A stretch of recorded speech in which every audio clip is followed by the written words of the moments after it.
Crash Bandicoot Nitro Kart 3D was a game that came around at the start of the App Store's life, and was meant to fill in for the racing game genre. The game's mechanics are relatively simple and straightforward. You move around by tilting the device, and the car always moves but can slow down if you touch the bottom of the screen. If you want to drift in this game, you have to touch the sides of the screen.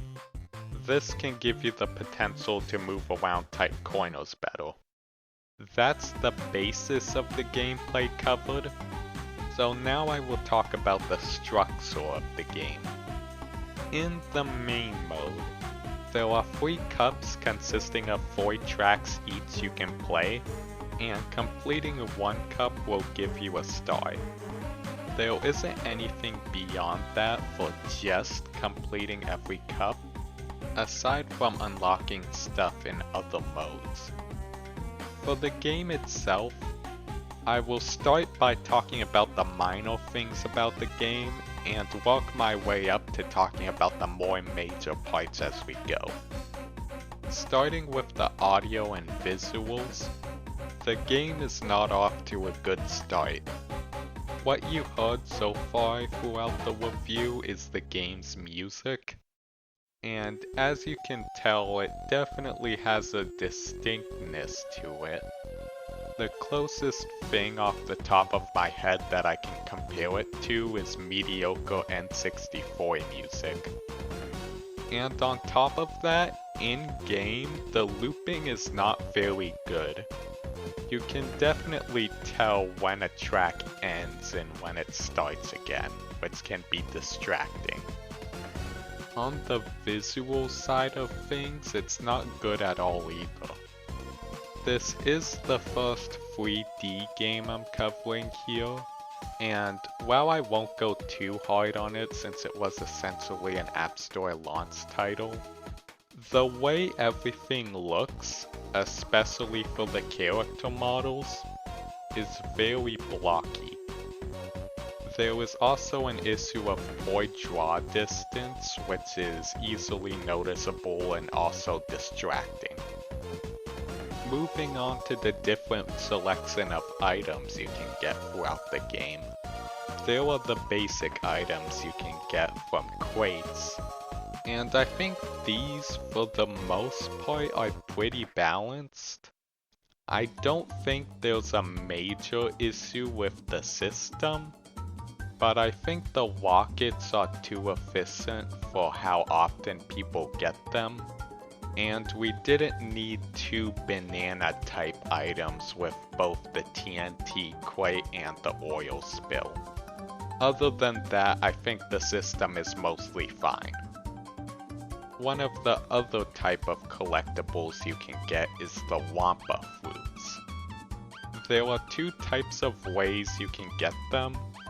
One is by collecting them individually throughout the track. When you see them, they'll just be in straight lines. So it's either you'll get a bit of them or get none of them depending on the situation. Overall though, there's not that many littered throughout the track. The real way you get Wampa fruits is by hitting the regular crates, which can be hard because of the movement, which I will talk about later, but once you hit a box you'll get a bunch of them. The things Wampa fruits do in this game is if you get 10 of them you get a slight speed boost. This is similar to the coins in Mario Kart 8, and similarly to how I think they didn't do much in that game, they don't really do all that much in this game either. But you do get a slight red tint effect when you get all of them at least. And finally for the collectibles we have the letters. They are only in certain tracks, and collecting all of them will give you a chance to get a new character. But because of the controls, which again I will get to later, I only managed to get one set of them in one race out of 2 playthroughs of this game. Going to the main topic of this game, we have the controls. This was the part of it that really makes or breaks this game for me. Like I said before, this game uses tilt controls to turn the car. And to give you a frame of reference, which I hope everyone will understand, imagine playing Mario Kart Wii using the Wii wheel.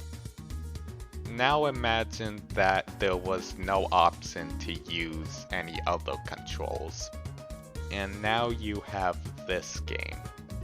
The turning in this game feels very unwieldy, but to give credit where credit is due, there are settings to increase or decrease the sensitivity, but nothing ever felt perfect to me.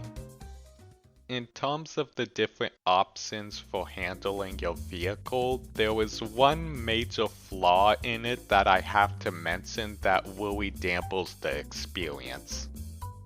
In the footage, you notice how there's no button options for drifting or stopping. Well, sometimes it can be hard to tell where to tap on the screen in order to do a specific action.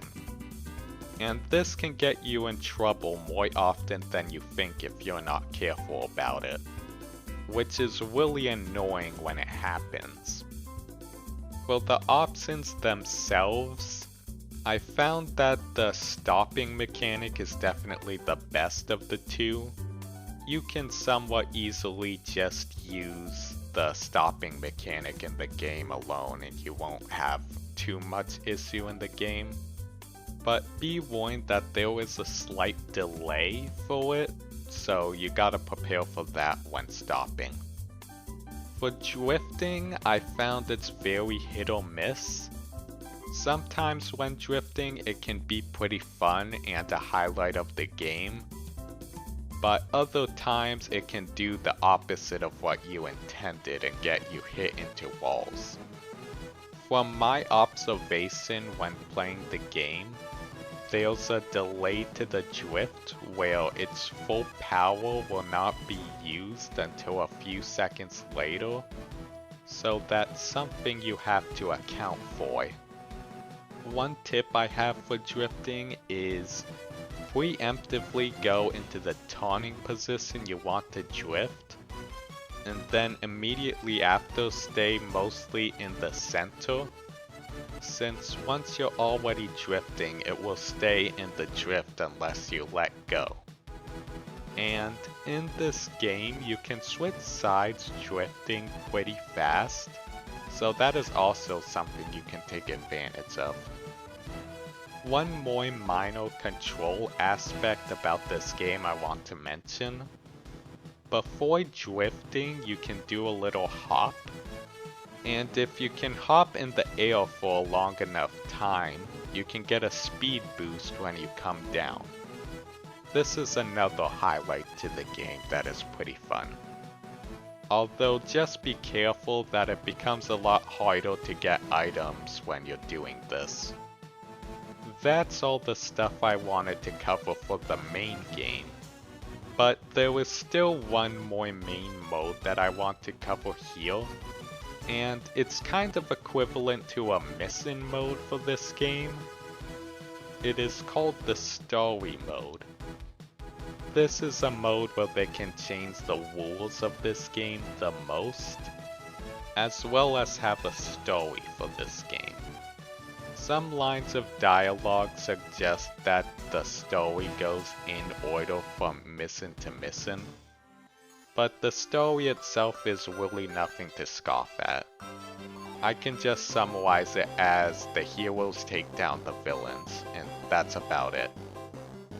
In terms of the gameplay, it will have you do stuff that you will normally not really do that much in the main game and have it be the main goal. Like having you have to hit an enemy 3 times in a row in order to win. or having you help someone else to not get last place.